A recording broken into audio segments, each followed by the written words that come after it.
Hi, good morning, good evening, good afternoon, or good night, depending on whatever time you happen to be watching my channel. My name is Justine, and I do unboxings or unveilings of luxury vintage items I happen to find while I live here in Japan.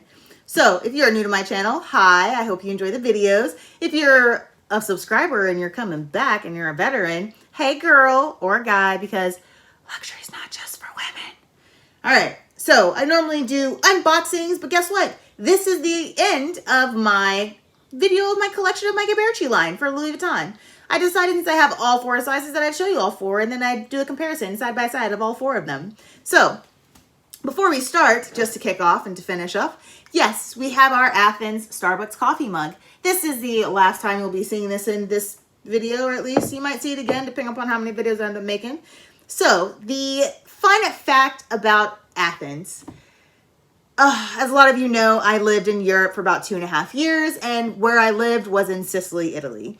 The island of Sicily is just so beautiful and simplistic and amazing. The food is amazing, the wine is amazing, the olive oil is amazing, the people are amazing, they're so nice and so warm, so friendly. Guess what? You can carbon copy that over to Athens. Yes, I say it again. You can carbon copy that over to Athens. When I landed in Athens, I felt like I landed back in Sicily.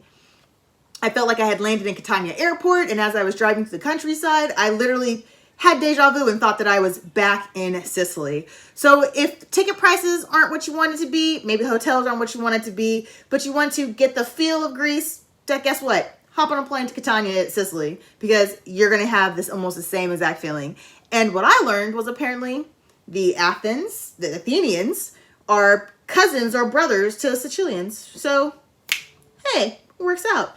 That is your fun fact for the day for Athens. All right, so as previously discussed, I have all four sizes. I'm going to do side-by-side comparisons and tell you what I use them for and tell you what I don't use them for. So you have the PM size, the MM size, the GM size, and I call this the GGM. I know Louis Vuitton don't have a GGM, but I call it a GGM because this thing is way bigger than a GM size. So first and foremost, your PM. So your PM compared to your MM, as you can see, it's not super big of a difference, but it's big enough to where this would be like a going out with the girls. Maybe you're just going to go to one place, you're going to go to a social event, and you don't want to carry a big purse with you, go for the PM. If you are running errands for the day or you're going multiple places, the MM is your go-to. The MM is your girl. So always think about what you want to use it for and always compare the two. So sometimes, like if I'm doing a trip to Tokyo or to Yokohama, and let's say I want to have some type of entertainment, I'm going to take the MM because the PM is not going to fit everything I want inside of it for entertainment as I go up to Tokyo. Same number of pockets, backside pocket, only difference is this is a little bit wider, this is a little bit thicker, this won't carry as much. Now, talk about our MM size to our GM size, our first GM size, should I say. That is a stark difference, right? You're not going to fit an iPad Pro. You're not going to fit a laptop in an MM size. It's not going to happen. Don't even try to make it work. Your GM size, the first GM size. This is a bag that would be like an everyday bag that you would carry to work or you would carry to college courses. You can put books inside of it. You could put utensils. You could put writing instruments. You can put whatever you want in this bag. I carry this bag over this bag if I am going into work and I have to take my laptop with me, or I need to take my hard drive, or I need to take some books and some papers and things like that. I carry the GM for those type of things. The MM I'm going to carry if I am going on a day trip and I'm going out with my girls and I plan on having a fun day on the town in Tokyo or Yokohama and I happen to be taking public transportation. MM for public transportation, girls' day out, GM for work. Now, the biggest change, I think, is this super huge monstrosity of a GM size.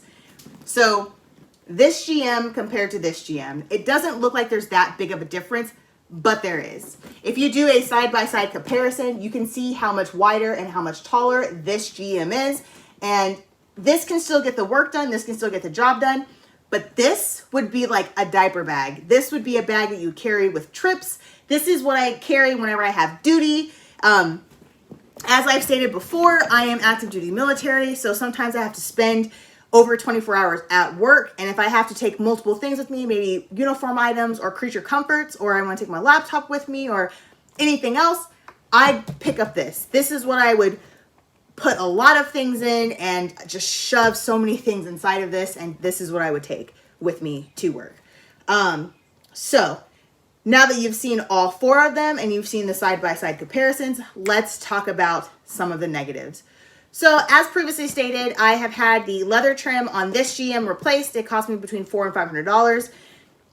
This bag cost me about $250, a little bit less. So for less than $700, I essentially have a very nice vintage piece with brand new leather, almost all brand new leather, but that's going to be a nice workhorse in my collection. So the negatives and the common faults with this line and this type of bag is the leather trim on the flaps. As I've stated previously, these bags were workhorses. You can tell that whoever owned this previously used these bags as workhorse bags, and they wore them constantly. They almost wore them daily. So this Vachetta gets really worn and it starts to get very splotchy and sometimes requires replacement. So as stated in the unboxing video I did for this one, I'm still on the fence, but I'll probably get the leather trim replaced on this just so that way I have a nice new leather trim to start with and I don't have to worry about trying to get it done later. But I'm still on the fence, so I haven't decided sooner rather than later, but I'll figure it out, I'll let y'all know. And then for this one, for the MM size, when I got it, I didn't really see that big of a problem with the leather trim. The only thing I really saw a problem with is the leather strap. So something that is a common problem with a lot of vintage bags is they're not well taken care of, they're not well maintained, which means the leather is not conditioned, the leather hasn't been treated, so the leather dries and it ends up snapping. A common problem with Samores is the shoulder strap where the saddle actually sits, because it just gets so much rubbing and years of rubbing and people not actually taking care of the leather rots and snaps and you have to get the entire strap replaced. Which is not that big of a deal. It's like a $400 or $500 repair, but those add up. So on this bag, I will probably not replace the leather trim, but I will probably replace the strap because as you can see here, it's already starting to crack. It's already starting to go.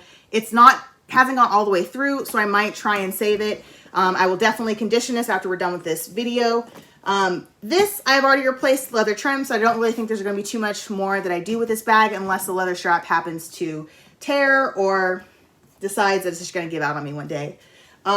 This bag, there's nothing really I want to replace on this. Like the leather trim, yeah, it has a couple of cracks, but this is a workhorse bag and it looks phenomenal even with the cracks and the wears and the tear. It looks like it's a very well-loved bag.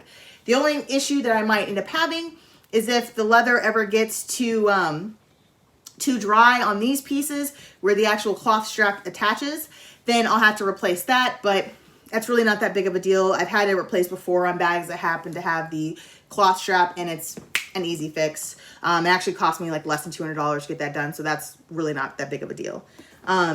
So I'm glad that I'm able to show you guys all four of these bags. I did not know that they actually had 4 different sizes. I thought that there was only 2 different sizes. I did not know that the PM existed because every time I looked for it, I couldn't find it.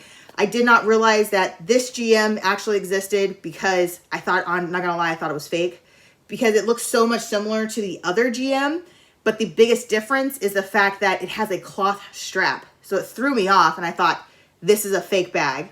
This can't be real. But it's not entirely true. These are all bags that are made between the mid to early 90s. All of these bags are over 20 years old. All of these bags are vintage and these are beautiful pieces. I always talk about the canvas and how much I love the canvas of vintage pieces.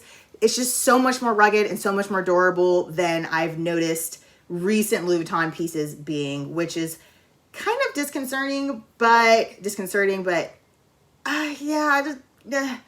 some things that are just kind of awkward about the new canvas. It's a lot thinner and a lot more fragile and have a lot of quality assurance issues. I love Louis Vuitton. Do not get me wrong. I'm a Louis Vuitton girl. I love my Louis Vuitton bags. I have been adding new things into my collection, but I'm mostly Louis Vuitton girl and, well, Dolce & Gabbana as well. But anyways, that's beside the point. I mostly do Louis Vuitton and I love Louis Vuitton and I like the canvases and I like the classic pieces. So that's kind of where I've been feeding and fueling my collection. I've been going more vintage and finding more pieces that are made prior to the 2010s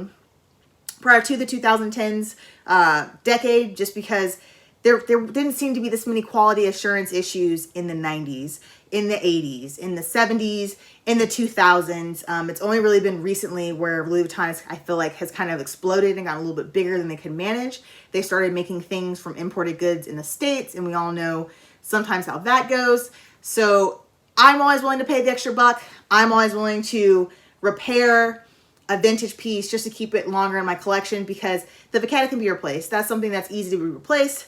The canvas is just, it's just beautiful. So, as always, thank you for joining my channel. I hope you liked the video. If you liked it, smash the like button. Do it. Do it now. Smash a like. If you would like to see more videos, please subscribe. Do it. Do it now. Subscribe. Click subscribe. But if you have any questions, comments, or concerns, please put them down below in the comment section. Make it a point to answer all of your questions, all of your comments, all of your concerns. I might be a little bit late, but I get to them eventually. And as always, happy hunting, and I hope you find something as awesome and as amazing to add to your collection as I have found in mine.